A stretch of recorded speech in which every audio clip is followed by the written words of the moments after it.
তো নমস্কার, নতুন একটা ভিডিওতে আপনাদের সকলকে স্বাগতম। আজ আমি যাচ্ছি সেই নিপীড়িত নারীদের মাঝখানে, যেখানে তিনটে পরিবার, অর্থাৎ তিনটে পরিবারও নেই তাদের। তো তিনজন নারী, যে নারীর জীবন কিন্তু খুব অসহায়, তো সেই নারীদের অসহায় জীবনের মাঝখানে একটা খুব সুন্দর একটা আনন্দের মুহূর্ত, তাদের জীবনের একটা খুশির মুহূর্ত দেওয়ার জন্য যাচ্ছি। তো ভিডিওটি স্কিপ না করে দেখতে থাকুন, সেই আনন্দের মুহূর্তটা কিভাবে হয় আর কিভাবে তাদের জীবনের মাঝখানে আমি একটা ছোট্ট খুশির মুহূর্ত ভরে দিতে পারি। তো ভিডিওটি স্কিপ না করে সম্পূর্ণ দেখতে থাকুন, আশা করি অনেক ভালো লাগবে।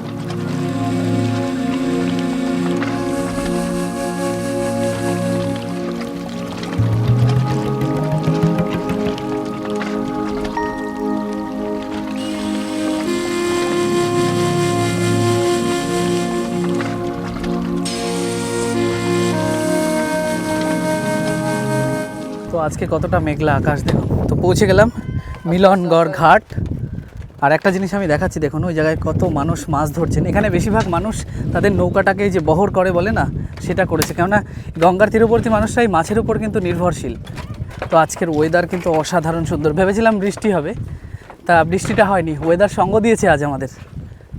তো এই চরের মানুষ দেখুন, গরু বা বলদ দিয়ে এটা করতে হয়, ওনার নিজেরই করতে হবে। কাউকে কি ধান লাগাবেন নাকি? দেখুন কি সুন্দর, ওটা ওয়েট করা হয়েছে নাকি, একটু প্রেশার, কি সুন্দর লাগছে দেখুন ধানের জন্য। আর এই বর্ষা যেহেতু আগমন হয়েছে, তাই কিন্তু অনেক জঙ্গল বেড়ে গেছে। তো এই চরের মধ্যে অনেকটা হেঁটে আসার পরে এই পর্যন্ত পৌঁছেছি। কিছু বাড়ির মানুষ আছে, তারা কাজে গেছে, কেউ কাজ থেকে ফিরবে। তো অনেক দিন পর আজ এক চরের মাঝে এসছি, সেই চরে ঠাকুমাকে দেখতে এসছি আজ। তো দেখাবো, আপনারাও সেই ঠাকুমার কাহিনী হয়তো অনেক জানেন। তো চলুন দেখাচ্ছি, সেই ঠাকুমা বাড়ি আছে, তাকে দেখার জন্য এসছি, কিছু দিতে এসছি। এই হচ্ছে রাস্তা, আর এই হচ্ছে ঠাকুমার বাড়ি। কি ব্যাপার, কেমন আছেন? চিনতে পারছেন? হ্যাঁ ওইটা, এই যে হচ্ছে ঠাকুমা। ঠাকুমা শরীর ঠিক আছে? কি কাজ করছেন এটা? কাঁথা সেলাই। পায়ের ব্যথা কেমন? পায়ের ব্যথা আছে আছে। এই এর মধ্যে কোথাও কাজে টাজে গেছিলেন নাকি? কাজে যাইনি, এবার বসে রয়েছি, ভালো খাই নাই, জ্বর ছিল। জ্বর ছিল? আমি তো ফোন নাম্বার দিয়ে গেছিলাম, ফোন করেননি কেন? ফোন নাই, তার ফোন কোন কিসে দেব? আমি লিখে দিয়ে যাব। ছিল তা ফোন করেননি কেন আমাকে? মোবাইল নাই, তা কি করবো, মোবাইলের ব্যাটারি নাই, মোবাইল ছোটটা ছিল নষ্ট। সেটা কি সমস্যা হয়েছে? আমি দেখছি, মোবাইল ঠিক করাটার ব্যবস্থা করছি। তো আজকে কি খাওয়া দাওয়া হয়েছে? আমি আমার একটা বন্ধু এসেছি। আর কেউ না? না, বলছি কি এই কাঁথা কি আপনার নিজেরই নাকি? না, পরের কথা। ও এইটার জন্য কত টাকা দেবে? না তাও, আরে কিভাবে ইনকাম হয় আপনার, কতটা হচ্ছে কষ্ট হয় থাকতে এখানে? আগে তো রান্নার কাজ করতেন, এখন তো যেতে পারেন না, তাহলে কি? তার ঠাকুমা ব্যথা, দাঁড়াই দাঁড়াই রান্না। ঠাকুমা এখন এই দিয়ে হচ্ছে সংসারটাকে চলে। এটা কত করে দেয় একটা কাঁথা সেলাই করলে? 150, দেড় কাপড়ে 300 টাকা দেয়। 300 টাকা? তা একদিনে হয়? এই 6-7 দিন। 6-7 দিনে 300 টাকা? এই যে 1-2 দিনে যে এই মুড়ই দিলাম, এই টুকু টুকু 1 বিঘা দেই, 1 বিঘা দিলে 75, 8 দিন লাগে, শীত 8 দিন 9 দিন লাগে সেলাই করতে। এই বয় বয় বয় ঠাকুমা খুব খুশি হয়েছে এসছি এতদিন পর। তবে এই সামনে বর্ষা, আপনাদের তো ভীষণ অসুবিধা হবে ঠাকুমা। কি করব, কি দিয়ে দেব, পয়সা তো লাগবে, কাজে না গেলে হলে খড়ি মরি কিনা লাগবে। এই বাড়িটার অবস্থা আমি আপনাদের দেখাচ্ছি, আগে দেখেছেন যে দেখুন, এই যে হচ্ছে বাড়িটার অবস্থা, দেখে বুঝতে পারছেন কেমন বাজে অবস্থা রয়েছে। ঠাকুমা এইগুলো কি লাগিয়েছেন পরে? এই দেখুন ঠাকুমা লঙ্কা, পাট, কিছু বেগুন, ছোট বেগুনের চারা, লাল শাক, এই সমস্ত লাগিয়েছে। ওই জায়গায় গিয়ে কিছু, ওইগুলো কিসের গাছ? ভেন্ডি, ছিম, টক শাক, ছিম, এইগুলো উঠিয়ে নিজে খাবেন, তাই তো? একটু সুবিধা হয়। বাবা এই বর্ষাকালে, আচ্ছা এই বাড়িটায় কেউ থাকে না? দেখাচ্ছি, এই বাড়িটাতে কেউ থাকে না। দেখুন, ও আচ্ছা আচ্ছা, ও পাশেই বাড়ি। ও আচ্ছা, এখানে আমি যতদূর যা দেখেছি সবার সব কিছু দেখেছি, তবে ভালো এনার পরিষ্কার হচ্ছে সব বেশি না কে পরিষ্কার হয়েছে? তুই আগে তো। আমি আমাকে বলছে তুই আগে থেকে পরিষ্কার হয়েছিস, মানে অ্যাকচুয়ালি ঠাকুমার সাথে আমার খুব ভালো একটা সম্পর্ক, খুব ভালো। তাই ঠাকুমার এই দেখে এতটা হাসি বেরোচ্ছে। তবে ঠাকুমার এই যে হাসছে এত কষ্টের মধ্যে, পা ঠিক হয়েছে? ওই যে পাও আছে এখানটা। আছে তো দেখতে পাচ্ছি, হাঁটতে পারে না, এইভাবে গঙ্গাতে যায় স্নান টান করতে। রিলে রইছে, তারপর তাবু কিনে দিছি বৃষ্টি পরে দেখে। এখানে ভাবছি একটু বেড়া করা, ওই ধারে উইতে খাইলেছিল, সে সব পড়ে গেছে। ওই যে ওই সাইডে পায়খানাটা কি নতুন করেছেন নাকি? হ্যাঁ, ওইটার এবার দিছি ওটা 5,000 টাকা খরচ হয়েছে পায়খানাতে। হয়েছে চাট চুর।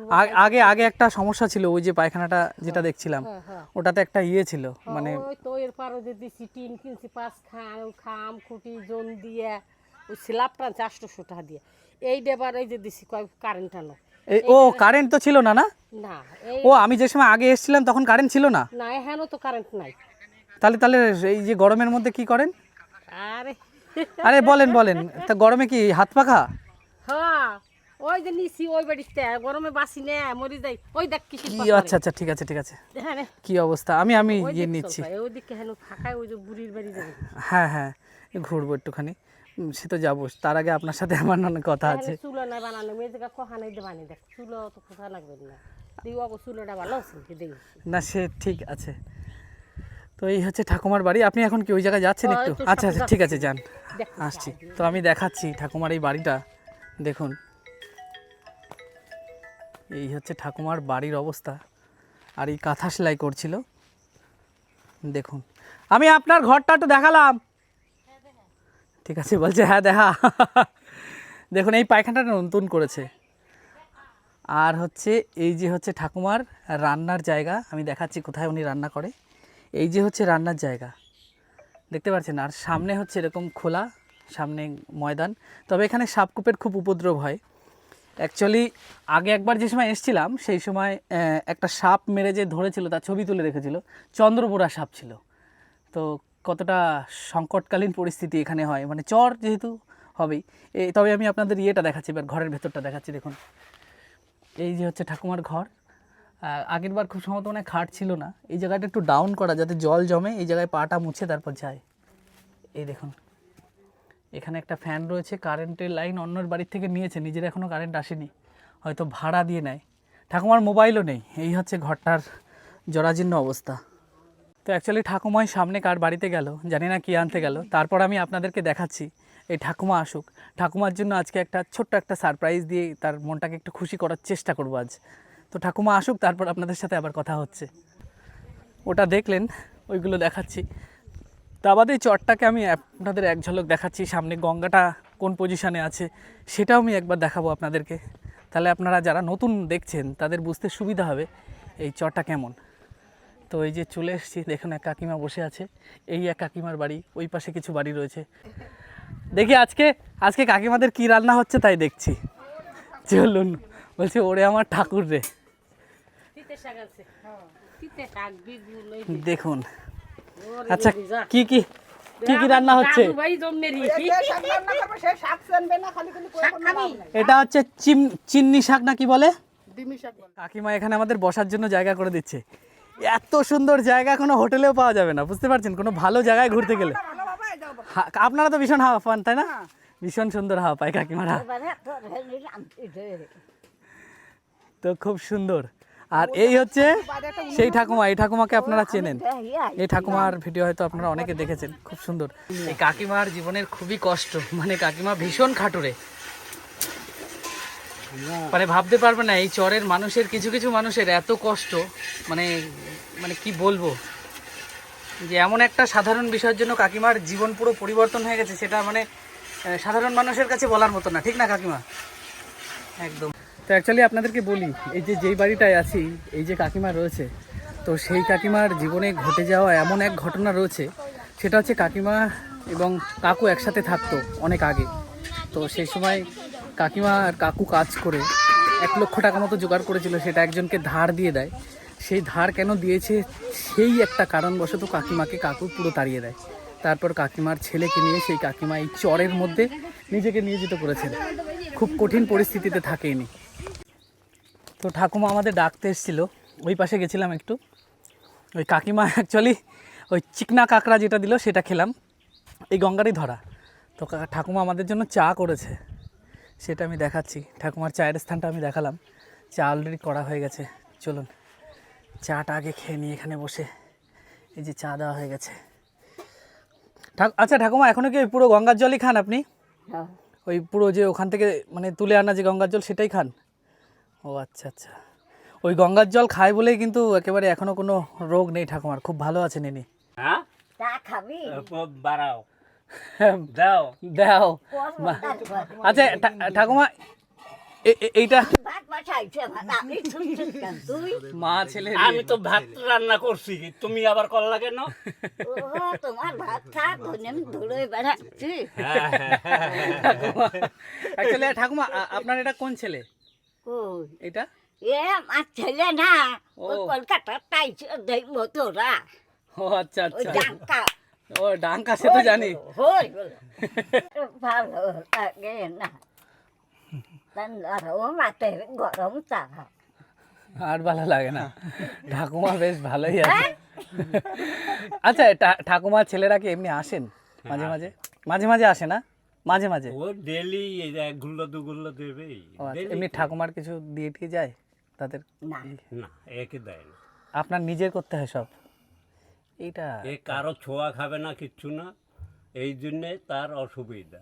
ও আচ্ছা আচ্ছা, এমনি তারা চেষ্টা করে কি দেওয়ার কখনো? হ্যাঁ, তার ওই কয়টাতে চালা দিচ্ছি তাই শুনে কয় কেজি? কয় কেজি? 5.5 কিলো মতো, 5 কিলোর বেশি। তা আমি তো পাবো। অবশ্যই দেব, আপনাকে দেব, আমি জানি তো। আপনার জন্য আলাদা সারপ্রাইজ আছে, দেখুন। আর ওই মকর আরে ছেলে পেলে কত, এসো এসো এসো, তোমরা অনেক ছেলে পেলে। এ শালারা তোরা কি দেখতেছিস? বলছে এ শালারা তোরা কি করতে আসছিস? জানে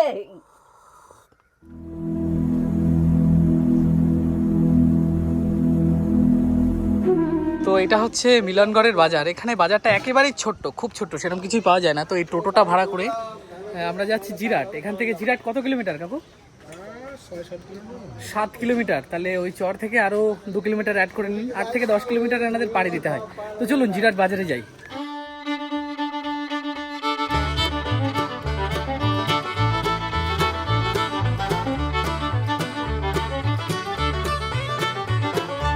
তো পৌঁছে গেলাম জিরাট। এটা হচ্ছে জিরাটের বাজার, রেলওয়ে স্টেশন তার পাশের বাজার।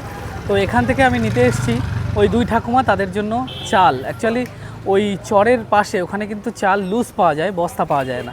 তো বাজারটা আমি একবার আপনাদের দেখাচ্ছি। দেখুন কত মানুষ বাজার করতে আসে, রাস্তার 2 পাশে এরকম বাজার পাওয়া যায়। দেখুন কত ফল ফলাদি সমস্ত কিছু রয়েছে। আর ওই সামনেটা হচ্ছে রেলওয়ে স্টেশন, 2 সাইড দিয়ে প্রচুর এরকম বাজার হাট বসে। দেখুন এই দেখুন হাট বসেছে সবজি টবজি নিয়ে। তো ওই সব জায়গার ওই যে মানুষেরা, তারা কিন্তু এরকম জায়গায় আসে বাজার করতে, মানে বাজার করতে, ডাক্তার দেখাতে। বুঝতে পারছেন যে কতটা সমস্যা হয়। ওই যে বুড়ো মানুষ, তারা যদি এখানে আসতে হয় তাহলে বুঝতে পারছেন কতটা দেরি লাগে, প্রায় 10 কিলোমিটার এখান থেকে। তো অ্যাকচুয়ালি চালের দোকান খুঁজতে আমার অনেক দেরি হয়ে গেল, কেননা চালের দোকান খুঁজে পাচ্ছিলাম না। লাস্টে এই চাউল ভান্ডারটা পেলাম। তো এখান থেকে নেব চাল। ও 25 কিলো চালের বস্তা আছে আপনাদের? ও আচ্ছা, তাহলে 2 বস্তা দেবেন। মিনিকিট কত করে মিনিকিট? আচ্ছা আচ্ছা, তো যাই হোক এখান থেকে 2 বস্তা আমি চাল নিয়ে নিচ্ছি। তো এত চালের দোকান, ওখান থেকে কাকু চাল দিচ্ছে। আর আমার খুদ দেখে বেশ ভালো লাগলো, খুদ আমার খেতে ভীষণ ভালো লাগে, খুব সুন্দর লাগছে দেখুন। তো আমার ভাইয়েরা আর প্রত্যুষ, আমি অন্য কিছু অনেক বলছি, আর প্রত্যুষ বডি বিল্ডার, কোনো চাপ নেই, চালের বস্তাতে কোনো অসুবিধা নেই। তো গিয়ে টোটো বোঝাই হচ্ছে হালকা। তো ওখানে অনেক আরও জিনিসপত্র নেওয়া হয়েছে। তো চলুন। তো তো দেখুন 30 কিলো না 30 কিলোর, এটা 30 কিলো চালের বস্তা। প্রত্যুষ 60, আর প্রত্যুষ বডি বিল্ডার। দেখুন প্রত্যুষকে কত কাজে লাগে, আমার একার পক্ষে আনা তো অসম্ভব হতো। আর ওই বয়স্ক যে মানুষ দুটো, তারা হয়তো আনতে পারতো না। আর এই যে রাস্তায় টোটোও চলে না। তো প্রত্যুষ কেমন লাগছে বলো? দারুণ লাগছে। খাটাচ্ছি খুব। আচ্ছা, আমার সাথে যারাই আসে তাদের কিন্তু খেটে মানে জীবন শেষ হয়ে যায়। অনেক সময় অনেক দিনের খাওয়া দাওয়াও হয় না, কেননা এমন এমন কঠিন জায়গায় পৌঁছায়, সেই জায়গায় খাওয়া দাওয়া করতে গেলে হয়তো আমাদের ট্রেন মিস করব, রাত্রে বাড়ি পৌঁছাতে পারবো না, পরের দিন কাজপত্র থাকে। তো এরকম কঠিন যেদিনই বেরোই এরকম চরের মাঝখানে অনেক দূর দূরান্তে, তখন এরকম সিচুয়েশান ফেস করতে হয়। তবে ভালো লাগে, খুব ভালো লাগে এটা, ঠিক না? তো অ্যাকচুয়ালি আমিও কিছুটা নিয়েছিলাম, এবার অনেকটা ভার তো 30 কিলো, প্রত্যুষ দুটো নিতে পারছিল না। তো ওদিকে ভাই রয়েছে, ভাইয়ের মাথায় দিয়ে দিলাম, তাই ও যাচ্ছে। এই জায়গায় টোটো ঢোকে না বলে আমাদের সমস্যা। এই দেখুন শোকাচ্ছেন। ভালো আছেন তো? এই হচ্ছে চটের মানুষরা। তো ঠাকুমা কতটা খুশি হবে আমি জানি না, কেননা সামনে শক্তি যে ঝড়টা আসছে না, সেই ঝড়ে এখানকার মানুষ কাজ তো দূরের কথা, জল উঠে থাকবে। তার জন্য এই ব্যবস্থাটা করলাম আমি। একজন মানুষ 500 গ্রাম করে চাল লাগে, 30 কেজি আছে, 2 মাস তো চলবেই। ঠাকুমা এই যে 30 কেজি রয়েছে চাল আপনার জন্য, সামনে ঝড় আসবে, শক্তি। কোথায় যাবেন আপনি? খাবেন কি? কাজ তো করতে পারেন না, তাহলে আপনার নিরামিষ রান্না হচ্ছে তাই তো? আচ্ছা, এটা দেখে কি খুশি লাগছে? ভালো লাগছে আপনার? বাঁচাইছি বলছে, বাঁচাইছিস আমারে। কষ্ট হয়ে খাচ্ছি ভাই, আমি তো কিছু খাই না, আবার তোরা যদি কিছু এরম ভাই দেখ তাইলে আমি বাইসে যাবো। আমরা আছি তো ঠাকুমা। ফোনটা একটু আমি আমি আমি বলেছি না যে আপনাকে মাঝে মাঝে দেখতে আসবো, আমি 2বার এসেছি, তাই না? ব্রাহ্মণ মানুষ তো ওরা রাঁধে, ওরা দেখে হ্যাঁ বুঝতে পেরেছি, ব্রাহ্মণ মানুষ, ওর জন্য নিরামিষ ইয়ে করে না। ঠিক আছে, আমরা একটু জিরিয়ে নিই, বুঝলেন? ধীরে ধীরে ধীরে হ্যাঁ হ্যাঁ জিরাচ্ছি। দীর্ঘায়ু বলিস তোরা যদি কামাই হয়ে খাই এরকম মাইসের দান দান করতে পারিস, এটা তো আমি এই আশীর্বাদ তো করি। কেন বলেন? আমার মতন কাঙাল এই জগতে কেউ নাই রে, আমার মতন। শুনেন, কেন বলেন তো? এই চাল টাল এই সমস্ত ইয়ে করা হলো, আরও আসছে। আপনার মাসের মালটাও আসছে, দোকানে বলা আছে রেডি করছে। বলছি যে একটাই কারণ, তার কারণ সামনে হচ্ছে যে ঝড় আসছে, শক্তি নামে একটা ঝড় আসছে। চল নাই, মাইয়ে নাই, কেউ নাই আমার। আর আমি তো জানি, দেখবে এমন মানুষ না না আমি তো জানি ঠাকুমা যে আপনার একটু উপকার করিস তাইলে আমি বেঁচে যাবো। যে কদিন আছি কদিন তো আমার একটু বাঁচা, সে তো আমি জানি। আমি মরে গেলে এই দেখেন ব্যাপারটা হচ্ছে, আমি তো জানি যে আপনার কিভাবে শ্বশুর বাড়ি থেকে সমস্যা হয়েছে, সমস্ত ঘটনাই আপনি বলেছেন। যাইতে পারিনি কোনো জায়গায়, 2 দিন না খাইয়ে রইছি। তবে আপনারা যাকে দেখছেন ইনি একজন ব্রাহ্মণ মহিলা, আপনারা হয়তো আগে দেখেছেন এই ঠাকুমাকে। আমি ঠাকুমা বলে ডেকেছি, আগে একবার এসেছিলাম, তখন আমার হাতে বেশি কিছু ছিল না, দিয়ে যেতে পারিনি। তবে যা দিয়েছিলাম তাই ঠাকুমা বরণ করে নিয়েছিল, আমাকে বলেছিল নাতি তুই কোথায় ছিলিস রে, এরকম। কেননা ঠাকুমার জীবনে একটা ভীষণ বড় ঘটনা আছে, কত বছর ধরে তিনি একা জীবন কাটাচ্ছেন, কত কষ্ট করে, কত কষ্ট খাই 40 বছর ধরে, মানে ঠাকুমার জীবনের 25 বছরের সময় চলে এসেছে এই দেশে, আর বিয়ে শাদী করি নাই, এইভাবে সংসার চলে যাচ্ছে। মানে কারণ একটাই যে ঠাকুমা, একটু বললাম কিছু মনে করবেন না, যে ঠাকুমার মানে সন্তান হয়নি বলে কিন্তু শ্বশুর বাড়ি থেকে তাড়িয়ে দিয়েছিল, ঠিক না? এই হচ্ছে দেখুন, মানে এখনকারের সমাজ, মানে আগেকারের সমাজ কি ছিল, তার জন্য কিন্তু ঠাকুমার এরকম দশা হয়েছে। আগে ব্যাঙ্গালোরে বা কলকাতায় কাজ করতে পারতো, কিন্তু এখন পায়ের অবস্থা যা হয়েছে, 1 বছর ধরে যাচ্ছেন না। এই লোকের কাছে যা কাজবাজ করেন, আর নিরামিষ খান বলেন হয়তো একটু চালাতে পারে। তা আমরা একটু চেষ্টা করেছি আপনাদের আশীর্বাদে, সেই চেষ্টাটা মানে কাজে লাগছে। ওর জন্য খুব থ্যাংক ইউ দেবো শান্তনু দাদাকে। এই কারণে কে আছেন বাবা, আমার মতন কাঙাল নাই, তোমরা যদি আমার কিছুটু সাহায্য করে বাঁচাও তাইলে ঠিক আমি বাঁচে যেতে পারবো। আমার একটা পেট তো, যে কদিন আমি আসি একদিন তোমরা আমার একটু সাহায্য করো, তাইলে আমি বেঁচে যাবো। অবশ্যই করবে ঠাকুমা। ঠিক আছে, আপনি রান্না করে নেন, আপনার আরও কিছু রয়েছে আমি নিয়ে আসছি, আপনি রান্না করতে থাকুন। তো ঠাকুমা এখন রান্না করছে, একটু জিরে নিই আমরা, ঠিক আছে? হ্যাঁ, ঠাকুমার জন্য আমাদের তরফ থেকে একটা ছোট্ট ইয়ে থাকলো। ঠাকুমা নিরামিষ খাই, তাই আমি চেষ্টা করেছি নিরামিষ। আলু পেঁয়াজ আমি আনতে পারিনি, দুঃখিত, পেঁয়াজ খায় না। তো এই হচ্ছে ব্যাপার। তো সবে একটা কমপ্লিট হলো, আর 2জন রয়েছে, তো সেই জিনিসটাও আপনাদেরকে দেখাচ্ছি। যাই সেই বাড়িতে, তো এই সামনে গিয়ে পাবো সেই বাড়িটা। তো এই যে হচ্ছে সেই ঠাকুমার বাড়ি। ঠাকুমা নিরামিষ খেয়ে, পনির টনির খেয়ে শুয়ে রয়েছে। ঠাকুমা ওঠেন একটুখানি, 1 মিনিট। ঠাকুমা এখন বিশ্রাম নিচ্ছে। অ্যাকচুয়ালি আমাদের এই সুন্দর প্রয়াসটা আজকে সাফল্যমণ্ডিত হতে চলেছে, ভালো লাগছে বেশ। ঠাকুমা আসো দিকে আশীর্বাদ করো জীবনে যেন এখানে আপনার নিরামিষ জিনিসপত্র একটা মাসের সামান্যতম কিছু মাল রয়েছে, ঠিক আছে। ওই পাশের প্যাকেটে আর এই প্যাকেটে রয়েছে মনিটুরি রয়েছে, আর এখানে রয়েছে প্রায় 20 কিলো মতো চাল, ঠিক আছে। ভালো চাল, এটা আপনি গ্রহণ করেন এবং আশীর্বাদ করেন। আর আশীর্বাদ করো, ঠিক আছে? হ্যাঁ ভালো থাকবেন ঠাকুমা, আশীর্বাদই করো। ভালো থাকবেন। হ্যাঁ, রেগে যাবেন না, একদম রেগে যাবেন না। ঠাকুমার ভীষণ রাগ। হরে কৃষ্ণ ঠাকুমা। ঠাকুমা ঠিক আছে, এটা ঘরে নিয়ে নেন। বাকি ছিল যেটা, সেটা হচ্ছে এই কাকিমা। সত্যি এই কাকিমা মানে এসে আমি বুঝতে পারছি পরবর্তী খুব, কাকিমা একদম কিছু মনে করবেন না, মন খারাপ করবেন না, এটা শান্ত মনে গ্রহণ করে নিন। তো কাকিমা আপনাদের জন্য তো বেশি কিছু করতে পারলেন না, এইটুখানি কি আমাদের তরফ থেকে ছিল, ঠিক আছে। আশীর্বাদ করবেন, তোমাকে সম্মান সেটুকু করে গেছো, আমরা এই আশীর্বাদ করি তোমার ভালো করবেন যাতে আরো ভালো কিছু করতে পারি। কিন্তু আপনারা সাবধানে থাকবেন, তবে ঝড় বর্ষা বৃষ্টিতে একটু সাবধানে থাকবেন, এটাই বলার। আর দাদা এসছে বাড়িতে নাকি? দাদা বাইরে আছে, বসে রয়েছে। ও আচ্ছা, পরে আসবে। ও আচ্ছা আচ্ছা। তো এই হচ্ছে ব্যাপার, এই সুন্দর মুহূর্তটাই আজ আমাদের এই চরের মাঝে, এই কারণের জন্য আজ আমি এসেছি। দুই ঠাকুমাই রয়েছে একসাথে। ঠাকুমা চললাম, ভালো থাকবেন। তোমরা আর দীর্ঘ আয়ু বলো। হ্যাঁ অবশ্যই, আপনাদের জন্য আজ এই চরে আসা ছিল আমাদের, ঠিক আছে। যাই হোক, ভালো লেগেছে তো? গোবিন্দ জয়, ঠাকুমা বলে জয় নিতাই। খুব সুন্দর একটা মুহূর্ত এই ঠাকুমাদের জন্যই। হ্যাঁ হ্যাঁ হ্যাঁ, চললাম। হ্যাঁ হ্যাঁ, এই ঠাকুমার জন্যই আজ দুই ঠাকুমা এবং এক কাকিমার জন্যই আজ আসা ছিল। কেন তাদের দুরবস্থা এবং সামনে যে এই যে ঝঞ্ঝা আসবে, এর জন্য কিন্তু এনাদের জীবন চালানোটা খুব কঠিন হবে। এর জন্যই ছোট্ট একটা প্রয়াস ছিল আজ। তো আপনারা দেখলেন এই সম্পূর্ণ চরের মাঝে একটা খুশি ছোঁয়া একটুখানি দিতে পারলাম। তাদের জীবন হয়তো পরিবর্তন করতে পারলাম না, কিন্তু সেই সম্পূর্ণটা সম্ভব হলো আমাদের দাদা, সেই দাদার জন্য। তো আপনারা সেই দাদার নাম অনেকবার শুনেছেন, অনেক বয়োজ্যেষ্ঠ মানুষ সেই দাদাকে তার মানে তাদের যে শ্রদ্ধা ভালোবাসা দিয়েছে। তো দাদা, তোমাকে অসংখ্য ধন্যবাদ রইল এত সুন্দর একটা মুহূর্ত উপহার দেওয়ার জন্য আমাদের। তো ভিডিওটি কেমন হয়েছে অবশ্যই কমেন্ট করে জানাবেন, ভালো লাগলে লাইক শেয়ার করবেন, আর দেখা হবে খুব সুন্দর একটা এরকমই ইন্টারেস্টিং ভিডিওতে। ততদিন আপনারা সুস্থ থাকবেন, ভালো থাকবেন। জয় হিন্দ।